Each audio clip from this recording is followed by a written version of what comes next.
Practice and procedure committee जो तरमीमी ordinance के बाद बनाई गई है, जजेस उस ऑर्डिनेंस को ही गलत करार दे रहे हैं, इस कमेटी की तश्कील को ही गलत करार दे रहे हैं। तो इस कमेटी की तश्कील के नतीजे में बनने वाले बेंच कैसे ठीक हो सकते हैं, यह नुक्ता उठा दिया गया है। काजी फायद ईसा पर उनके बाद आने वाले तीनों सीनियर जजेस ने ऐसा लगता है कि अदम एतमाद का इजहार कर दिया है।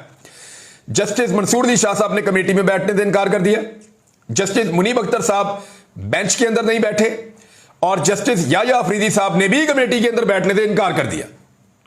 जस्टिस मुनीब अख्तर साहब कादी साहब की तरह जज्बाती नहीं है, उन्होंने बहुत टेक्निकल काम किया है। और टेक्निकल काम क्या है वो मैं आपको बता देता हूं। उन्होंने जस्टिस मुनीब अख्तर साहब ने कुछ नुक्ते उठाए, जिनमें उनका एक नुक्ता तो यह है कि ये जस्टिस मदर आलम मियां खेल साहब कैसे बन गए जी इस कोर्ट के मेंबर। हालांकि ये पिछले बेंच में शामिल जरूर थे, लेकिन ये इस बेंच के मेंबर नहीं बन सकते क्योंकि ये तो एडहॉक जज हैं। और क्या एडहॉक जजेस किस तरह के केसेस सुनेंगे, इस बारे में कोई फैसला हुआ, जरा उस बारे में आप रोशनी डाल लें। तो ये बहुत टेक्निकल खेल गए हैं कि एडहॉक जज को आप इस बेंच का मेंबर नहीं बना सकते।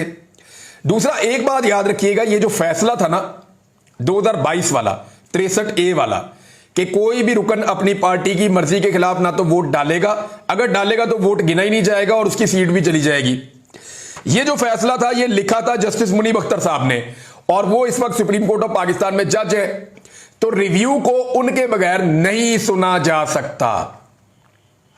जो रिव्यू है वो नहीं सुनी जा सकती जस्टिस मुनीब अख्तर साहब के बगैर। उसकी वजह यह है कि उन्होंने तो फैसला लिखा था, दूसरा वो इस बेंच का हिस्सा भी है, तीसरा ये याद रखिएगा कि जस्टिस मुनीब अख्तर साहब ने रिफ्यूजल नहीं दिया। वो बेंच में बैठने से इनकार नहीं कर रहे, लेकिन वो बेंच में इसलिए नहीं बैठ रहे कि उनका यह मानना है कि यह बेंच की तश्कील गलत तरीके से हुई है।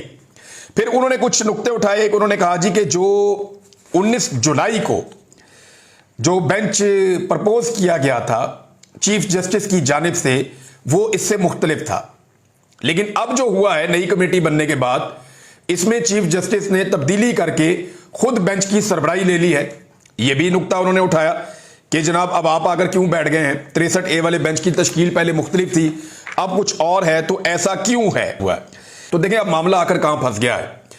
जस्टिस मुनीब अख्तर साहब ने अपने आप को बेंच से अलग नहीं किया, वो बेंच के अंदर मौजूद हैं और उनको जबरदस्ती बेंच से अलग किया नहीं जा सकता, क्योंकि जब एक बेंच बन जाता है तो उस बेंच को तोड़ना तब तक मुमकिन नहीं होता जब तक कि कोई जज उस बेंच से आज खुद अपने आप को अलग ना कर ले। तो एक तो जस्टिस मुनीब अख्तर साहब ने अपने आप को अलग नहीं किया, तो बेंच तो टूटा नहीं, बेंच मौजूद है। और काजी फायद ईसा साहब कहकर गए हैं कि हम उन्हें बनाएंगे, उनको बुलाएंगे। नंबर एक तो बेंच मौजूद है, बेंच टूटा नहीं है। दूसरी बात यह है कि जो एतराजात हैं वो तकनीकी नौइयत के हैं, जो एतराजात किए हैं जस्टिस मुनीब अख्तर साहब ने, तो पहले उन एतराजात को एड्रेस किया जाएगा। उनको एड्रेस करने का तरीका यह है कि आप चैम्बर में कर सकते हैं, जजेस इकट्ठे बैठकर कर सकते हैं, लेकिन ये जब भी तय होगा ये फुल कोर्ट के अंदर तय होगा, तमाम जजेस बैठकर फैसला करेंगे कि ये जो एतराजात उठाए गए हैं जस्टिस मंसूर दी शाह साहब की जानिब से, जस्टिस मुनीब अख्तर साहब की जानिब से और जस्टिस याया अफरीदी साहब ने उस कमेटी का हिस्सा बनने से जो माजरत की है, तो ये जो एतराजात इकट्ठे हो गए हैं इसको फुल कोर्ट बैठकर डिसाइड करेगा।